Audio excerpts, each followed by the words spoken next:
నాకు బాధ ఏంటంటే వయసులో నాకన్నా చిన్నవాడు కానీ ఇంకా కేంద్ర మంత్రి ఫీలింగే రావట్లే ఆయనకి. కేంద్ర మంత్రి అయినా అనేటువంటి ఫీలింగ్ కనబట్లే. గత ప్రభుత్వము ప్రాజెక్టుల పేరిట లక్షల కోట్ల ప్రభుత్వ సొమ్మును పెట్టి ప్రాజెక్టులు కట్టి కాళేశ్వరంలో దాదాపు 1,00,000 కోట్లు పెట్టి దాంట్లో వేల కోట్లకు అవినీతికి పాల్పడింది. ప్రజాధనం వృధా అయింది కాబట్టే ఈ అవినీతి పైన రాష్ట్రంలో కాంగ్రెస్ పార్టీ అధికారంలోకి వచ్చిన తర్వాత రేవంత్ రెడ్డి గారి నేతృత్వంలో ఒక పద్ధతి ప్రకారము దర్యాప్తు జరపాలని నిర్ణయించింది. కారణం ప్రజల సొత్తు దుర్వినియోగమైంది. ప్రజల యొక్క డబ్బుని నీళ్లలో పోశారు కాబట్టి దీని మీద దర్యాప్తు జరపాలని నిర్ణయం చేయడం జరిగింది. దీంట్లో భాగంగానే సిబిఐ దర్యాప్తు జరపాలని కోరుతూ రాష్ట్ర ప్రభుత్వం సెప్టెంబర్ 1, 2025 కేంద్ర ప్రభుత్వానికి లేఖ రాసింది. ఇప్పటి వరకు ఒక్క అడుగు కూడా ముందుకు వేయలే. కారణం ఏంటో బండి సంజయ్ గారు చెప్పాలి. గతంలో కాళేశ్వరం ప్రాజెక్టు విషయంలో సిబిఐ దర్యాప్తు జరపాలని అడిగింది మీరు కాదా? బీజేపీ నాయకుడు అడగలేదా? ఇదే బండి సంజయ్ గారు, కిషన్ రెడ్డి గారు పదే పదే కాళేశ్వరం ప్రాజెక్టులో అవినీతి జరిగింది, సిబిఐ దర్యాప్తుకు రాయండి, సిబిఐ దర్యాప్తు జరపండి అని పదే పదే అడిగినారు. కాళేశ్వరం ప్రాజెక్ట్ అనేది పొడుగుతూ పోతా ఉంది. ఇది టీఆర్ఎస్ పార్టీకి ఒక ఏటీఎం లాగా మారిందని ఆనాడు జాతీయ బీజేపీ అధ్యక్షులు నడ్డా కానీ ఇతర నాయకులు కానీ రాజ్నాథ్ సింగ్ కానీ మాట్లాడలేదా? దానికి తోడు కేంద్ర కేబినెట్ మంత్రి కిషన్ రెడ్డి గారు మీరు సిబిఐకి అప్పచెప్పండి, 48 గంటల్లో దీన్ని తేల్చి దర్యాప్తు ప్రారంభిస్తామనే మాట చెప్పింది వాస్తవం కాదా? ఇవాళ మేము సిబిఐ దర్యాప్తు అడిగి 8 నెలలు అయిపోయింది. ఎందుకు ముందుకు పోవట్లే ఈ తతంగం?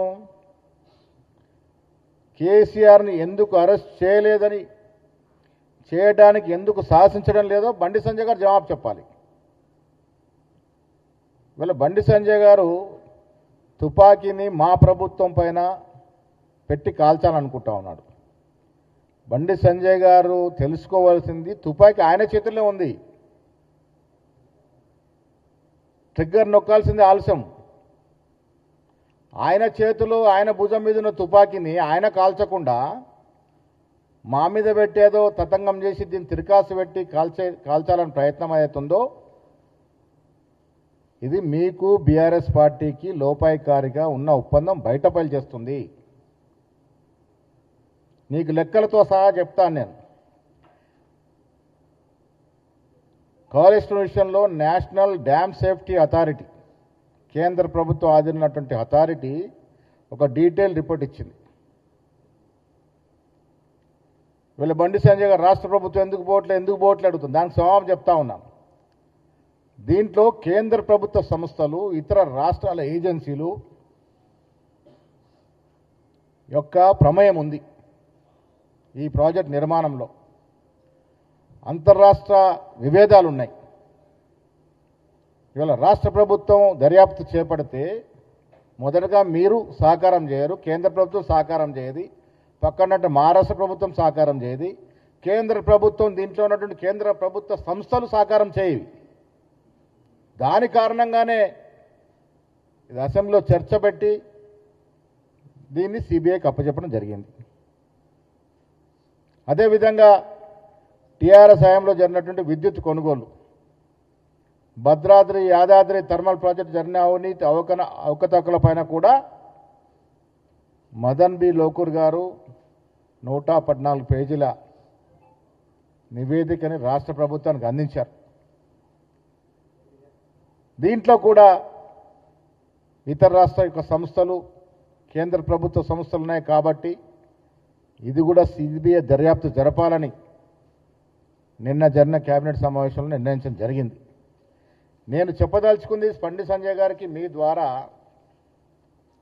మీరు లోపాయికార్ ఒప్పందంలో ఉండి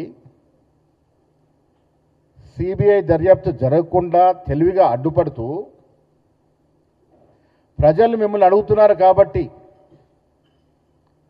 ప్రజలు ఇవాళ అడుగుతా ఉన్నారు. రాష్ట్ర ప్రభుత్వం 8 నెలలైంది సిబిఐ దర్యాప్తు చేయమని కేంద్ర ప్రభుత్వాన్ని కోరి, మీరు ఎందుకు సిబిఐ దర్యాప్తు చేయట్లేదని అడుగుతున్నారు కాబట్టి మీరు రాష్ట్ర ప్రభుత్వం మీద దాన్ని నెట్టేసి దులుపుకోవాలని ప్రయత్నం చేస్తూ ఉన్నారు. రాష్ట్ర ప్రభుత్వం దర్యాప్తు చేస్తే అది ముందుకు పోదు, రకరకాల ఇబ్బందులు ఉన్నాయి. మీకున్న లోపాయికార్ ఒప్పందం, పోయిన పార్లమెంట్స్ ఎన్నికల్లో మీరు 0 సీట్లు తెచ్చుకొని ఇక్కడ 1-2 కన్నా ఎక్కువ గెలవలేనిటువంటి స్థితిలో బీజేపీ 8 సీట్లు మీ సహకారంతో గెలవలేదా? సిద్దిపేట, గజ్వేల్, సిరిసిల్లలో టీఆర్ఎస్ బలంగా ఉంది. అసెంబ్లీ ఎన్నికల్లో అత్యధిక మెజార్టీ సాధించినటువంటి ఈ 3 నియోజకవర్గాల్లో మీరు సిరిసిల్ల ఉదాహరణ తీసుకుంటే అసెంబ్లీ ఎన్నికల్లో బీజేపీకి పడ్డ ఓట్లు 18,301 మాత్రమే. అదే పార్లమెంట్ ఎన్నికలు వచ్చేసరికి 72,500 ఓట్లు ఎట్లా పడతాయి? మీరు జార విడుచుకుంటేనే కదా. సిద్దిపేట అసెంబ్లీ జరిగిన ఎన్నికల్లో బీజేపీ అభ్యర్థికి పడ్డ ఓట్లు కూడా 23,200 మాత్రమే. అదే పార్లమెంట్ ఎన్నికలు వచ్చేసరికి 62,823 ఓట్లు పడ్డాయి. హరీష్ రావు గారు మద్దతు లేకుంటేనే బీజేపీకి ఇన్ని ఓట్లు పడ్డాయా? అంటే మీరు లోపాయికారిగా క్విట్ ప్రో క్రో మాదిరిగా 8 సీట్లు మీరు బీజేపీకి అందించినారు కాబట్టి దాని రిటర్న్ గిఫ్ట్ లాగా కేంద్రంలో ఉన్నటువంటి బీజేపీ నాయకులు 8 నెలలుగా సిబిఐ దర్యాప్తును తాత్సారం చేస్తూ ఉన్నారు. ఇది ప్రజలకు అర్థమైనటువంటి సందర్భం. బీజేపీకి 8 సీట్లు గెలిచిపెట్టినారు కాబట్టి కృతజ్ఞతా భావంతో ధన్యవాదాలు తెలపాలి కాబట్టి మీరు 8 నెలలుగా సిబిఐ దర్యాప్తును అడ్డుకుంటూ వస్తూ ఉన్నారు. ప్రజలకు తెలుసు రేపో మాపో మీరు కలిసిపోతారని, కలిసే అవకాశాలు ఉన్నాయని. దాని మూలంగానే మీరు సిబిఐ దర్యాప్తును అడ్డుకుంటా ఉన్నారు. ఆనాడు ఇచ్చిన మాటలు, మీరు విసిరిన సవాళ్లు మర్చిపోతూ ఉన్నారు. కేంద్ర బీజేపీ నాయకులు కానీ, రాష్ట్రంలో ఆనాడు అధ్యక్షుడు బండి సంజయ్ గారు కానీ, ఆ తర్వాత సీట్ లాక్కొని ఆ సీట్లోకి వచ్చిన కిషన్ రెడ్డి కానీ ప్రతిసారి అన్న మాట ఏంది? కేసీఆర్ అవినీతిపరుడు, ఆయన జైల్లో పెట్టాలి, సిబిఐ దర్యాప్తు జరగాలని. తీరా మేము అధికారంలోకి వచ్చి మీకు అప్పచెప్తే, సిబిఐ దర్యాప్తు చేయమని అప్పచెప్తే మీరు 8 నెలలుగా ఎందుకు తాత్సారం చేస్తూ ఉన్నారో ఇవాళ కేంద్ర మంత్రులు జవాబు చెప్పాల్సిన అవసరం ఉన్నది. సిబిఐ మీ ఆధీనంలో ఉంది, తుపాకీ మీ చేతిలో ఉంది. మీరు కాల్చక మా భుజాన పెట్టేదో తాత్సారం చేసే ప్రయత్నం ఎందుకు చేస్తూ ఉన్నారో కిషన్ రెడ్డి గారు, అదేవిధంగా బండి సంజయ్ గారు జవాబు చెప్పాలి. ప్రతిసారి రాష్ట్ర ప్రభుత్వం ఎందుకు చారే? రాష్ట్ర ప్రభుత్వం చేయడానికి ఎన్నో ఇబ్బందులు ఉన్నాయి కాబట్టే కేంద్ర ప్రభుత్వానికి రాశాము, లిఖితపూర్వకంగా కోరినాము. మీరు చేయకుండా మీరు లోపాయికార్ ఒప్పందంలో ఉండి మమ్మల్ని బద్నాం చేసే ప్రక్రియ మానుకోవాలి. నేను మళ్ళీ అడుగుతా ఉన్నాను, ప్రధానమంత్రి గారు రాష్ట్రానికి వచ్చే లోపు సిబిఐ దర్యాప్తు ప్రారంభిస్తారా లేదా? బండి సంజయ్ గారు జవాబు చెప్పాల్సిన అవసరం ఉన్నది.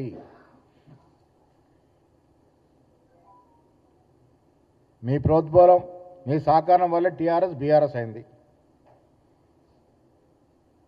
బీఆర్ఎస్ఏ కుప్పకూలింది. పార్లమెంట్లో 0 సీట్లు. మీకు లోపాయికార్ ఒప్పందంలో మీకు సపోర్టు. మీరక్కడ మేమిక్కడ సంతోషంగా ఉందని మీరు అనుకుంటా ఉన్నారు. కానీ ప్రజలు దీన్ని గ్రహిస్తూ ఉన్నారు. మీ ఒప్పందాలన్నీ కూడా వారు చూస్తూ ఉన్నారు. ధాన్యం గురించి మాట్లాడుతూ ఉన్నారు. మీకు మాకు ధాన్య కొనుగోలులో పోలికే లేదు. అప్పటికి ఇప్పటికి దిగుబడి చాలా విషయాల్లో పెరిగింది. ఇవాళ దాదాపు 8,575 కొనుగోలు కేంద్రాలు ప్రారంభమైనాయి. ఇప్పటివరకే 1.84 లక్షల రైతుల నుండి దాదాపు 14.40 లక్షల మెట్రిక్ టన్నుల ధాన్యం సేకరణ జరిగింది. ఇప్పటి వరకు 2,002 కోట్ల రూపాయలు ఖజానాలో జమ చేయడం జరిగింది. వీళ్ళు కళ్ళాలు తిరుగుతూ ఉన్నారు. వరేస్తే ఊరి అని ఆనాడు బీఆర్ఎస్ నాయకులు అన్నారు. మీరు వరి వేస్తే మేము కొనే పరిస్థితే లేదని బీజేపీ నాయకులు అన్నారు. వీళ్ళు కట్టగొడం కళ్ళాల పండు తిరుగుతూ ఉన్నారు. ఈ డ్రామాలు ప్రజలు అన్ని చూస్తూ ఉన్నారు. ప్రజలు అప్పుడే మర్చిపోలే. మీరు ఆ రోజు ఏం మాట్లాడినారు? కేసీఆర్ రైతుల గురించి వరేస్తే ఏం మాట్లాడినాడు? ఆనాడు బీజేపీ ఏం మాట్లాడినది? రైతుల విషయంలో ఏం మాట్లాడినారు? ప్రజలన్నీ మర్చిపోలే. ఇలా మీరు చెట్టపాటలు వేసుకుని కళ్ళాలు తిరుగుతూ ఉన్నారు. దేశంలోనే చరిత్రాత్మకంగా 500 రూపాయలు సన్న బియ్యానికి బోనస్ ఇచ్చినటువంటి ఘనత కాంగ్రెస్ పార్టీది. సన్న బియ్యం కొనడమే కాదు, ఆ సన్న బియ్యాన్ని పేదలకి కడుపు నిండా భోజనం పెట్టే విధంగా సరఫరా చేస్తున్నటువంటి ఘనత కాంగ్రెస్ది. అటు రైతులకి ఇటు పేద ప్రజలకి ఏకకాలంలో లాభం చేస్తున్నటువంటి ప్రభుత్వం ఈ దేశంలో ఏదైనా ఉంది అంటే కాంగ్రెస్ ప్రభుత్వం ఉంది. ఇలా ధాన్యం అమ్ముకున్న రైతులు చెల్లింపులు వేగంగా జరుగుతూ ఉన్నాయి. నేను ఇందాక చెప్పిన 2,000 కోట్లు దాదాపు ఇప్పటికే 2,100 కోట్లు రైతుల ఖాతాలో జమ చేయడం కూడా జరిగింది. అదేవిధంగా మొక్కజొన్న, రాష్ట్రంలో మొక్కజొన్న పంట దాదాపు 16.25 లక్షల ఎకరాల్లో సాగైంది. గతంలో పోలిస్తే ఈసారి దిగుబడి ఎక్కువ ఉంది కాబట్టి అంచనా ఉత్పత్తి 43.20 లక్షల మెట్రిక్ టన్నులు కాబట్టి అది ఏ రకంగా చేయాలో వివరచన చేసి కనీస మద్దతు ధర 2,400 ఫిక్స్ చేయడం జరిగింది. దాదాపు 4,172 కోట్ల ప్రభుత్వ హామీ 14.89 లక్షల మెట్రిక్ టన్నుల మొక్కజొన్న స్వీకరించడానికి ప్రభుత్వం సిద్ధంగా ఉంది. దినదినం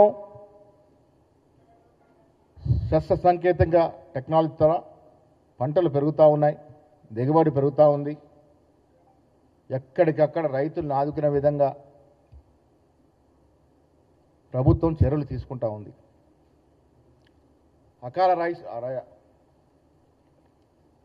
అకాల వర్షాల వల్ల రైతులకు జరిగిన నష్టాన్ని కూడా త్వరగా అంచనా వేసి నివేదిక ఇవ్వాల్సిందే కూడా నిన్న కేబినెట్లో మంత్రులు సూచించడం జరిగింది. ఎక్కడ కూడా రైతులకు ఇబ్బంది జరగకూడదని అన్ని చర్యలు తీసుకుంటూ ముందుకు పోతుంది కాంగ్రెస్ ప్రభుత్వం. ఆనాడు అడ్డగోలుగా విమర్శించినటువంటి టీఆర్ఎస్, అసలు రైతుల గోడే పట్టని బీజేపీ ఇవాళ కళ్ళాల పొంట తిరుగుతూ నిజాయితీగా రైతుల పక్షపాతిగా ఉన్నటువంటి కాంగ్రెస్ ప్రభుత్వాన్ని విమర్శించే ప్రయత్నం చేస్తూ ఉన్నారు. ఇది ప్రజలు పట్టించుకునే పరిస్థితి ఉండదు. దీంట్లో ఏదో మీరు లబ్ధి పొందుతామంటే అది అయ్యే పరిస్థితి లేదు. సో మీ ద్వారా నేను రాష్ట్ర ప్రజలకి ఇచ్చే మాట, కాంగ్రెస్ పార్టీ ఇటు రైతులకి అటు పేద ప్రజలకి వారి సంక్షేమానికి పెద్దపీట వేస్తూ కట్టుబడి ఉన్నది. 8 లక్షల కోట్ల అప్పు మా నెత్తిన పెట్టిపోయినా కూడా సుదీర్ఘమైన కసరత్తో ఏది జారవిడ్చకుండా ముందుకు తీసుకెళ్తున్న ప్రభుత్వం కాంగ్రెస్ ప్రభుత్వము. ఇలా ప్రాజెక్టుల పేరిట జరిగినటువంటి లూటీ అరికడుతూ దోషుల్ని శిక్షించాలని ఒక దృఢ సంకల్పంతో విచారణ జరిపి సిబిఐకి అప్పజెప్పిన పరిస్థితులు ప్రజలకు తెలుసు. 8 నెలలు గడిచినా ఒక్క అడుగు కూడా ముందుకు పడిన వైనం చూస్తే బీజేపీ బీఆర్ఎస్ పార్టీకి లోపాయికారి ఒప్పందం ఇవాళ బట్ట బయలవుతా ఉంది. అందుకే మోడీ వస్తున్నటువంటి ఈవేళ బండి సంజయ్ గారు జవాబు చెప్పాల్సిన అవసరం ఉన్నది. 10 లోపు సిబిఐ దర్యాప్తు ప్రారంభిస్తారా లేదా? ఇది ప్రజలు కూడా అడుగుతున్న ప్రశ్న. దీనికి జవాబు చెప్పాల్సిన బాధ్యత బండి సంజయ్ గారి మీద ఉంది. బెంగాల్లో నేను నిన్న కూడా చెప్పాను, బెంగాల్ విషయంలో గతంలో ఎన్నికలకు ముందే చెప్పాను. బెంగాల్లో బీజేపీకి అనుకూల పరిస్థితి లేకుండే. ఒకవేళ బీజేపీ గెలిస్తే మాత్రం డెఫినెట్గా ఓటు చోరితో గెలుస్తారనే మాట చెప్పడం జరిగింది. మీకు తెలుసు, దాదాపు 91 లక్షల ఓట్లు అన్యాయంగా తీసేస్తే మమతా బెనర్జీ ప్రతిఘటిస్తే కేవలం 31 లక్ష ఓట్లు మాత్రమే మళ్ళీ జత చేశారు. తీసేసి జత చేశారంటే అర్థమైంది. తీసేసిన ఓట్లు మళ్ళీ జత చేశారంటే వాళ్ళు తప్పు చేసినట్టా కాదా? 63 లక్షల ఓటర్లకి అసలు అప్పీల్ చేసుకునే అవకాశమే రాలే. ఇవాళ గెలిచిన తేడా ఏంటి? బీజేపీ పార్టీ తృణమూల్ కాంగ్రెస్ మీద గెలిచినటువంటి తేడా 32 లక్షల ఓట్లతో. అంటే 91 లక్ష తీసేసి 63 లక్షలు మిగుల్చుకుంటే 63 లక్షల్లో 31 లక్ష తేడాతో ఓడిపోయింది. అంటే సీదా కనబడతా ఉంది ఇక్కడ ఓటు చోరీ జరిగింది, వీరు అక్రమంగా గెలిచారని. తెలంగాణలో కూడా అదే ప్రయత్నం చేయబోతారేమో. తెలంగాణ ప్రజలు అప్రమత్తంగా ఉండాలి. నేను తెలంగాణ పౌరుల్ని కోరుతా ఉన్నా, ఎవరి ఓటు హక్కును వారు కాపాడుకోవాల్సిన బాధ్యత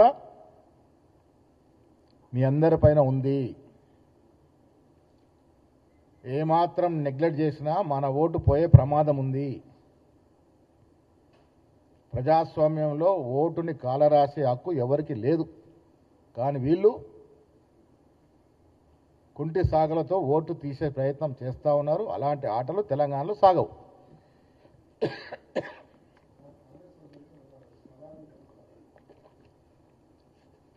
ఇప్పుడు ఇదివరకే ఢిల్లీలో కలవడం జరిగింది, హోమ్ మినిస్టర్ని కూడా కలవడం జరిగింది, చెప్పడం జరిగింది, మా కర్తవ్యాన్ని మేము పరిపూర్ణంగా నిర్వహించాము.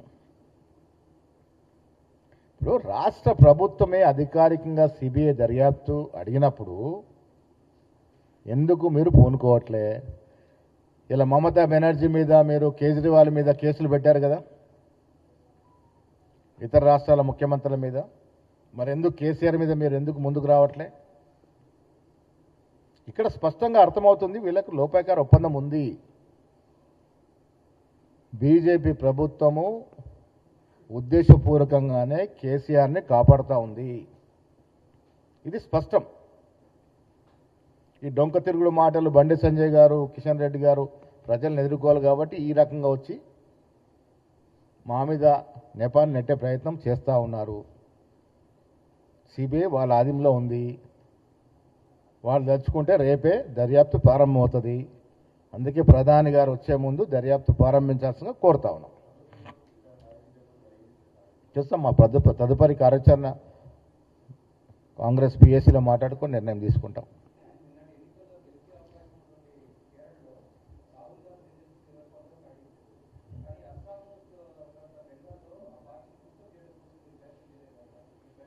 లేదు, ఇప్పుడు కొన్ని వాస్తవాలు మాట్లాడుకుంటే బెంగాల్లో మా పరిస్థితి ఒక వీక్గా ఉంది.